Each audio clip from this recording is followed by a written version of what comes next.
The last couple of days, well really just yesterday and today, I've been leveling this character. He's currently level 89.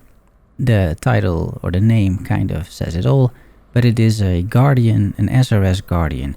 So there are a few reasons why I wanted to play this build. First of all, I really enjoy minions, so there's that. The second reason is that I'm familiar with the build and it makes it a bit easier to adapt to new content. So if I play a completely new build like totems or like the reef or some of the volcanic fissure of snaking, those types of build, I'm sure they're good. I just don't really have that much knowledge and experience with them. And in SSF, I really want to have some experience with a build on League Start, especially because it makes it so much easier to adapt to potential new situations. Because I know the build in and out, at least for the most part. I know how it scales, I know how it performs, and I can, based on my knowledge, figure out if a new mechanic or a new mercenary in this case, or maybe even a new skill gem or one of those rune grafts, all of those things I can figure out because I already know the build if they're good for me. And if I play a completely new build, then that for me at least is going to be much harder. And SSF is already challenging enough, so that's why I'm taking something that's familiar. Third reason is that I think this build has decent single target early on. This is not one of those builds that needs a lot more time to scale up or only comes online after the first lab, at which point you've already crossed like 25 mercenaries.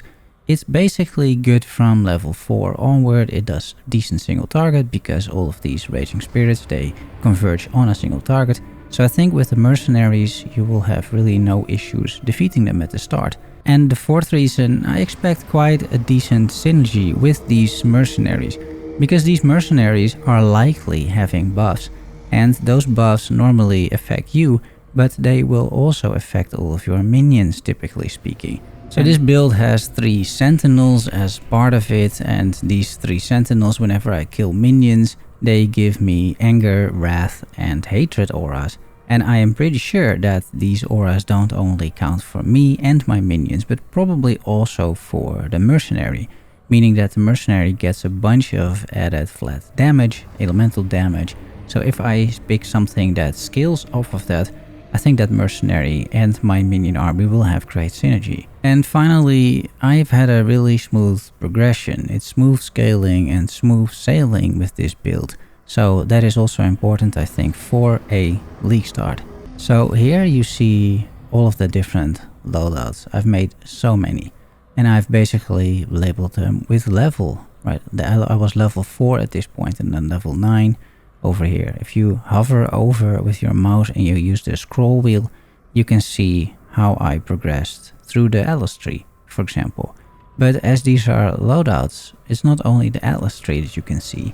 You can also see which skills I picked and so on and so forth. Also the items, so you have a bit of an idea what kind of items I got during the campaign, and you can also see the item progression.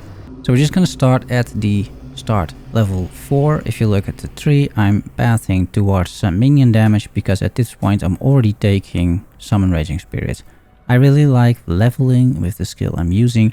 If you want to, you can use rolling magma, but I think the minions are going to be much better against the mercenaries because you can cast them and then walk around and they will auto target and you don't have to target anything.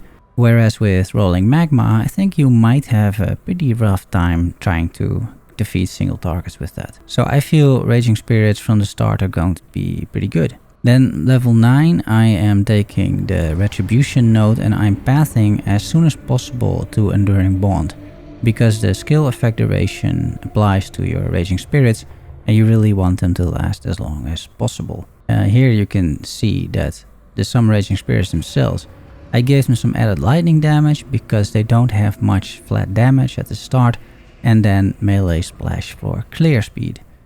The Holy Flame Totem has only Summon Phantasm, that's just some more minions which scale with minion damage. And then, like I said, Frostblink and Arcane Surge, which should be even better next patch. And then Shield Charge. Then going to level 14, here you can see me taking the Enduring Bond, and I'm also taking Accuracy Rating. so that I'm sure that the minions at least always hit, or at least as often as possible. That's very important. And for the skills, I've managed to 3-link the totem as well, so now I have Summon Phantasm and Combustion. Combustion reduces the fire resistance of enemies, and these are still on the same link. I also took Clarity from the quest reward here, just for a little bit additional mana regeneration. Then level 20, we're taking additional minion nodes over here.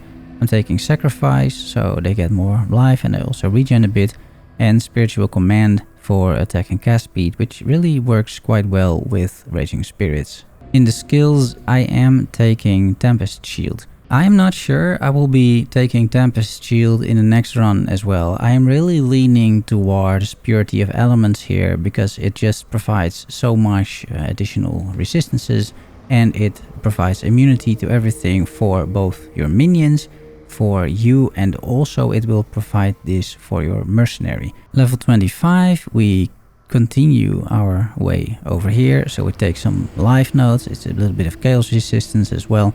Here we take some life nodes as well, and the plan is to make it to this minion cluster. Level 30, I've made it to these nodes. This is a big damage boost as well for your minions. Going to level 32, this is to show you my preparation before the first lab. So you can see I am resistance capped, and I can show you in the gear why that is. And then I want to take a quick look at the gear here, because what I've done is craft a bunch of resistances for the first time, and strength and attributes and that sort of thing, just to make sure that my gear is good to go and that I will have no issues completing the lab. And then if you look at the skills, you will see a little bit more skills. Desecrate is in there. I'm not using it. This is just to summon Spectres. And then I went to the library and I got Automation and Convocation and Steelskin. You can link these to Automation. This automatically recalls your minions to you. And your Steelskin clears you of any bleeding that you may have, which is also pretty good. Then I managed to find a 4-link, so I kept the 3 I already had and I just added minion damage. I added Flash Offering to the mix just for the lab. In later loadouts you won't see this anymore. And then you can see that I got my Animate Guardian, Minion Life, Meat Shield and Raise Spectre.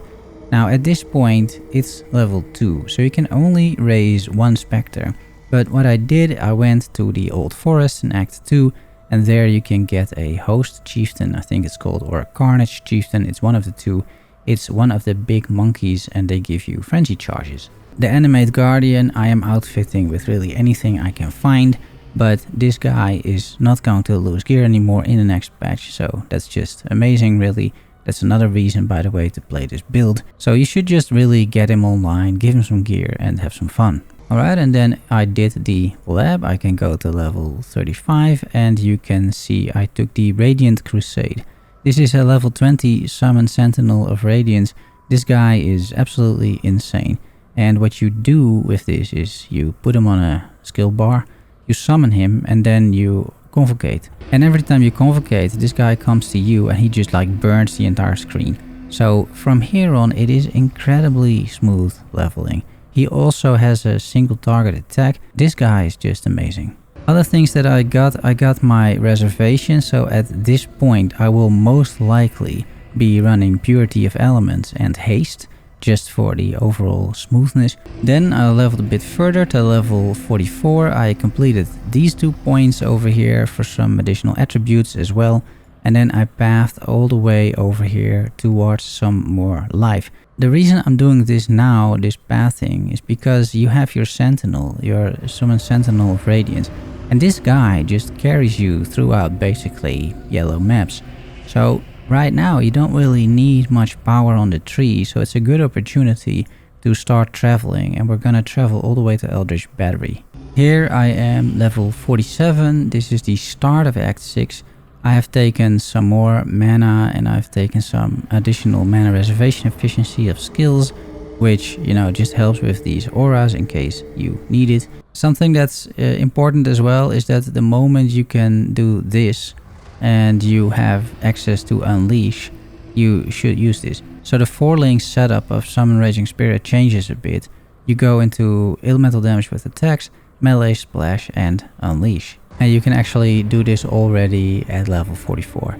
So this is one that I just missed. Everything else is still mostly the same. You get your Carrion Golem, you get Feeding Frenzy and Elemental Army. This reduces enemy resistances, and Feeding Frenzy is just a great buff to have for your entire army. Then here we go in Act 7. In Act 7 I take Eldritch Battery. You could rush this before this as well if you want to. If you really want to get rid of that mana pool. Eldritch Battery is just such a nice node in that regard, and there's a bunch of good minion nodes as well. I'm taking the Golem nodes. The Golem is going to be buffed in the next patch, so I think getting 2 Golems, especially in the campaign, is pretty good. In terms of skills, that should also show. So now I have Skitterbots actually. In fact, I have Skitterbots, Frostblink, Tempest Shield. So still I have 10% on reserve mana, so that's kind of okay. Haste and faster attacks and shield charge. The golems, and here you see that I have 2 golems. I got a stone golem. This is life regenerated per second at level 5, 45 life regen, but he will also get in the new patch 20% increased defenses. So I think that's pretty good. And then the Carrion Golem, he gives you additional physical damage for non-golem minions, and your Summon Raging Spirits are non-golem minions. So you get a lot of additional benefits from this guy. Then the start of Act 8, I am completing also the Ravenous Horde. Movement speed is pretty huge, honestly. Movement speed is good. And the Death Attunement allows me to get an additional Spectre. So what I've done here is I also take in Act 8 the Host Chieftain. That is the other monkey that you can get, and he gives you power charges. So now I have a monkey that gives me frenzy charges and power charges. It's really nothing special because my Summon Raging Spirits only live for a fairly short time, right? So they don't get like 3 power charges in that sign, but you know, it's better than nothing, I thought, and I don't really know which other Spectres to take at this point. In terms of skills, there are no changes. Then we go down a bit and we scroll to the next section. Here is another minion cluster node. It has got accuracy, which is very important, and also a chance to do double damage, which is not bad at all. And then I started pathing because I'm about to take a bunch of nodes over here. I did do the second lab at this point, and what you will get is Unwavering Crusade. It is a 25% chance to trigger level 20 Summon Elemental Relic when you or a nearby ally kills an enemy, or hit a rare or unique enemy. What these do is these are basically 3 auras that you're getting. They're level 20. So you will have 3 relics, and what they sort of radiate, if you will, is a level 20 anger, a level 20 hatred, and a level 20 wrath aura, which adds a bunch of flat damage to your minions, to you, but most likely also to your mercenary. So I think this is going to be pretty good. Looking at the Act 10, again, this is all the start of Act 10. I'm taking some additional block nodes. I'm taking some more block masteries as well, and then I start pathing towards the maximum resistances nodes over here. Alright, and then we take 2 more levels, we defeat Kitava, and it is time to start mapping. I complete these nodes over here. These are all additional maximum resistances. Now there's one more thing that we'll talk about in the tree, because one of the reworks is to this node, Unwavering Faith, but you're gonna take this node last. So you have a choice here, I think. You can go either Time of Need, which if we're running Purity of Elements, I don't think is necessary anymore. So then you could, for example, go Bastion of Hope. Or you just go Radiant Faith, because why not, right? You might as well. This is just mostly defensive, to be honest, but yeah, it might work out just fine. You could also go Harmony of Purpose, which will be reworked as well. You will get a bunch of random shrines. Now, it depends how long these will last. If they last 10 seconds, it's not great, I think. But if they last longer and they start overlapping or something, that could be interesting. It could just be fun as well while mapping, who knows. Either way, the final tree will be these 2 nodes. So this is a temporary thing either way. And in terms of skills, I don't really think I took too much that's different. These golems, I still have both of these golems. This cluster is not going to change ever anymore. Raging Spirit, as it turns out, also is not going to change anymore. Now Frostblink, Haste, Precision. I slotted in a little bit of Precision. Shield Charge, Tempest Shield, Still, Convocation, Summon Skitterbots, and Elemental Weakness, Desecrate, Flash Offering. This is your trigger wand. So I will trigger Elemental Weakness, then I will trigger Desecrate, and then I will trigger Flash Offering. And this provides my minions attack speed, cast speed, movement speed. This is just a very good offering to have. I think something else that's quite interesting is sometimes I get a question like, hey, can you make a video on your gear progression? And I will make that video actually at some point. I will make a completely fresh character and then explain every single upgrade I get. But here, if you look at the items and you just start scrolling through the loadouts, you can kind of see what upgrades I'm getting. And all of this is coming from the ground pretty much, right? Pretty much all of this is coming from the ground. So you can sort of see what I'm getting, how I'm crafting that. One or two things will be field modifiers, so there's a bit of that going on. But yeah, I think that might also help you and give you a bit of an idea about my gear progression too. So we're gonna go to level 75. I also made a bit of a description on what I'm roughly doing at that point. So you can't actually read it, but it says clearing tier 7 maps. What I have over here is decent resistances. My chaos res I'm working on. If you go back one more time at the start, I have minus 52 chaos res. That's pretty painful actually. But if you go to 75, it gets a little bit better. Also, but slowly but surely gets better is the DPS. I'm not sure if this is the actual number. I am pretty bad at path of building when it comes to calculating DPS, especially for minions. I really don't know. But hey, it could be true. I don't know. But at least the number goes up if you scroll through the loadouts as well, so you can kind of see what's going on. I'm focusing on a little bit more block nodes. I've also started taking some more block nodes and elemental resistance nodes over here. I think if I would be running Purity of Elements, there's very little need for all of these elemental resistances because you get so much from Purity of Elements. So yeah, I might take a little bit of a different route, but that's roughly what we're doing, right? And I'm also doing a small respec because you have these nodes. They're not too bad, right? But I think you can save yourself some points. So I get the strength because I needed the strength at that moment in time. Get some more block nodes, get some more block nodes over here as well. And then in terms of skills, there will be very, very few changes. I did go with Skitterbots. I think Skitterbots is pretty decent. And then low level haste and precision because this costs a lot of dexterity. And I don't have that much dexterity. I have 75 at this point. So this is something, if you want to run haste, you will have to get sources of dexterity. Then we go to level 80. I am still clearing like tier 8 kind of maps. I am just like gearing up a bit, mapping a bit. You see my chaos res is getting there slowly but surely. It's now minus 8. DPS went up a little bit by 500,000. But I did not get any different links or whatnot, right? I am still on a 4 link and that will not change. Going further, here I'm clearing tier 11s at level 86. I get some more life, I get some dexterity node over here, which is pretty helpful, and I am getting the sockets because at this point I start getting these abyss jewels, and the abyss jewels can provide you a bunch of flat damage for your minions. Otherwise, I don't think that many changes, but we're almost at the end of this because this is the last tree. This is the tree which I used for the 2 Voidstones. Now you can tell I've now taken also Radiant Faith, and I kept Time of Need. Normally I would go all the way over here, get my 50% reservation efficiency. Using that I will have 1 or 2 more auras, but I'll get to that. So this is the tree that I used to kill both the Searing Exarch and the Eater of Worlds. Really not that much different from the ladder, right? Some minor things here and there, some life mastery. I got some better gear, Ghastly Eye Jewel, so yeah. And I can show you the items, but I can also show the items in game because this is what I did.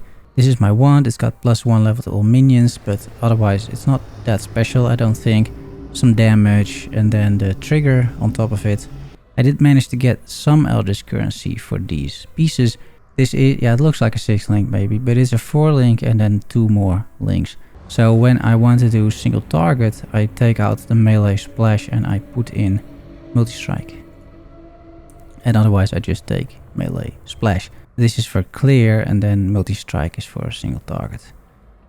It's a decent chest, right? A decent bunch of armor and energy shield.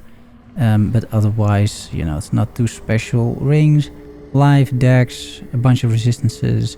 And this also dex, a bit of life and a bunch of resistances. My amulet, mostly attributes because I need attributes. I found this one. This is a pretty decent shield in SSF in general, I feel.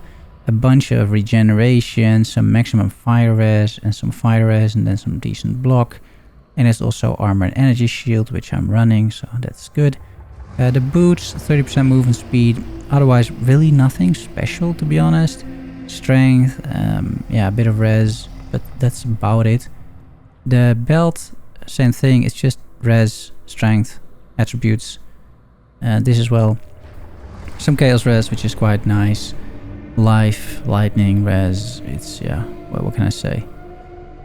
And that's the gear. And then the flasks, corrupted blood and bleeding immunity still. I'm running granite, quicksilver, quartz because I want to be able to run through enemies. And silver for onslaught.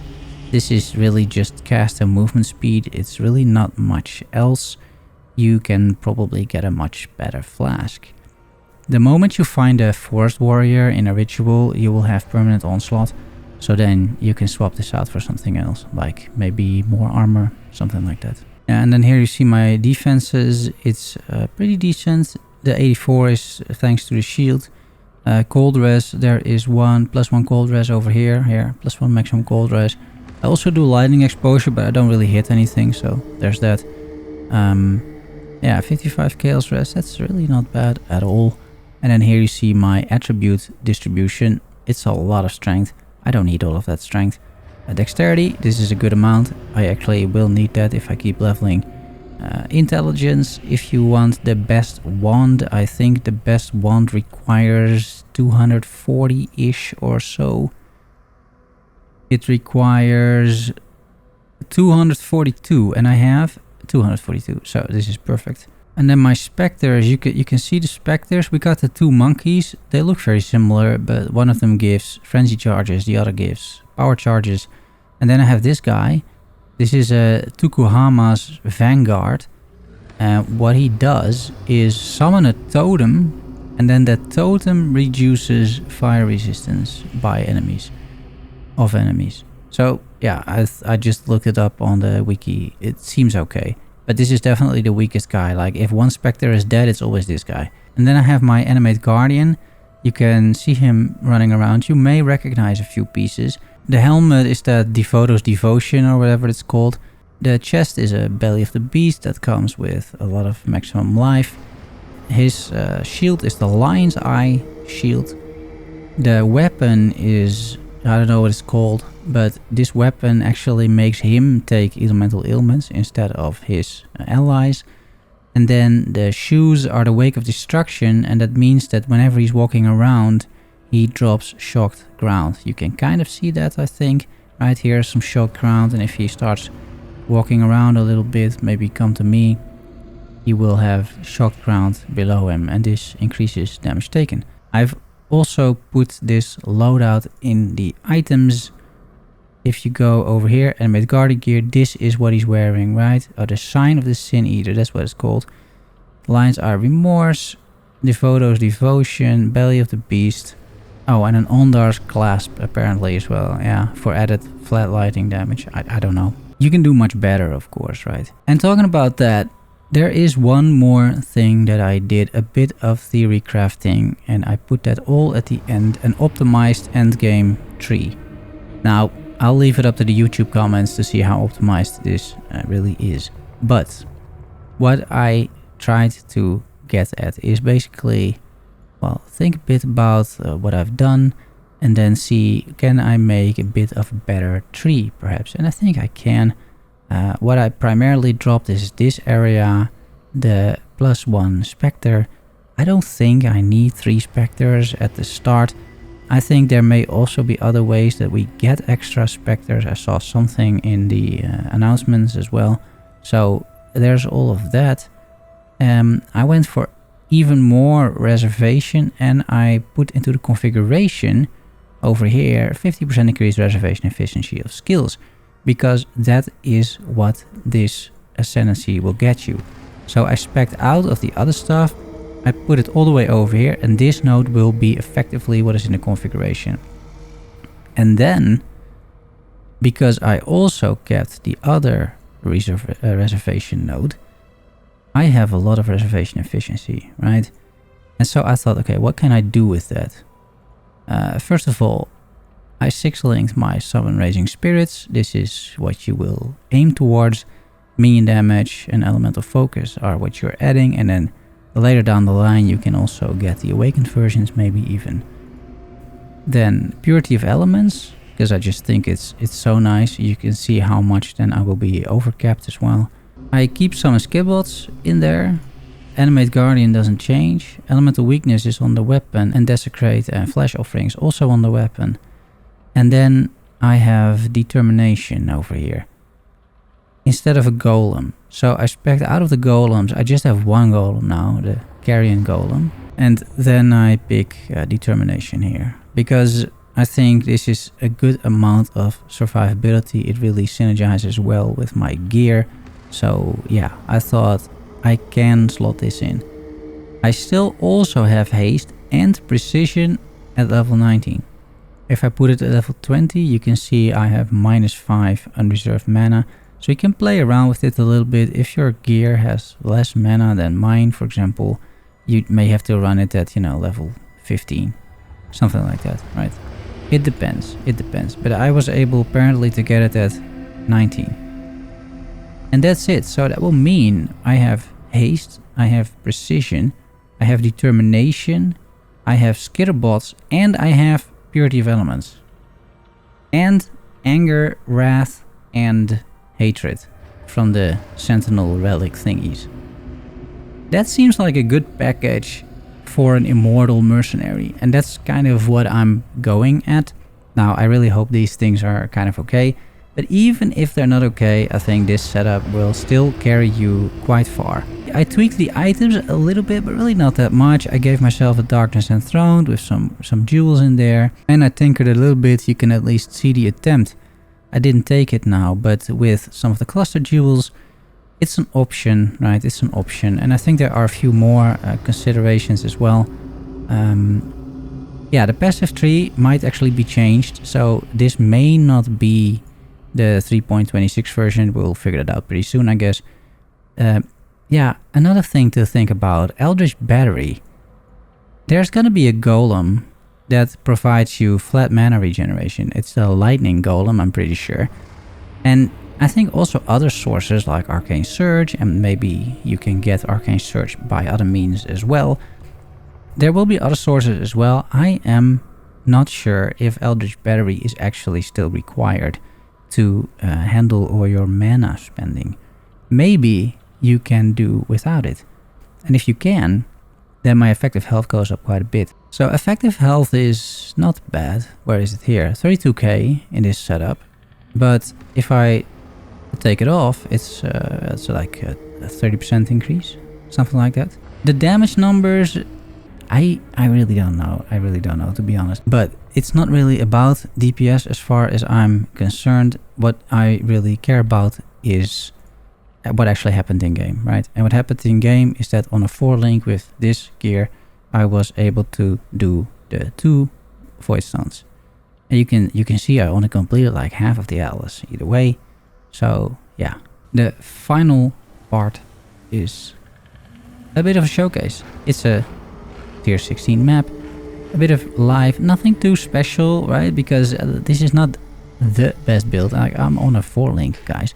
But hey, we do it like this. We get some Searing Exarch in there, and then hopefully let's have some fun.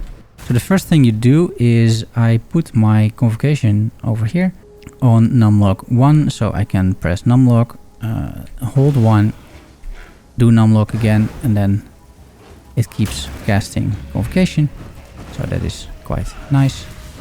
And then you summon your Radiant Sentinel, that's this big guy over there, and you will convocate him to you all the time. He lasts for 30 seconds, a bit like me sometimes, and yeah, all works pretty well. And you can see that it's pretty smooth, I would say. I don't really know honestly what else to tell you, but you know that this just works quite well, given the fact that, you know, we're on a 4-link. My gear otherwise is nothing special whatsoever, really. Now I swap around. You don't have to do this, right, for map bosses, but it does help quite a bit. This increases the single target by a lot. So yeah. And here you see the tier 16 map boss damage. Now he can't be cursed for some reason. He's hexproof, see? So it takes a while. Oh. Let's try to not die. And there we go. I mean, I think it's passable at the very least, right? I think it's fine. So yeah, this is what I've been up to. Hope you enjoy, and yeah, if you want to follow along, this is the build that I'll be starting. I'll be doing my 0 to hero, probably my gear progression, pretty much everything on this build, and just see how far we'll get. And once again, I really expect there to be a lot of synergy, especially with the mercenaries, and I feel some of the other builds might be overlooking that a little bit. They see these mercenaries as an add-on, if you will, and maybe they are, but if they're actually powerful, then this build is going to buff them so much that, yeah, I think we're in for a great time, honestly. So once again, guys, I know this was way too long of a video, but I hope you enjoyed. Don't forget to like, subscribe, and I'll see you really soon. Bye bye.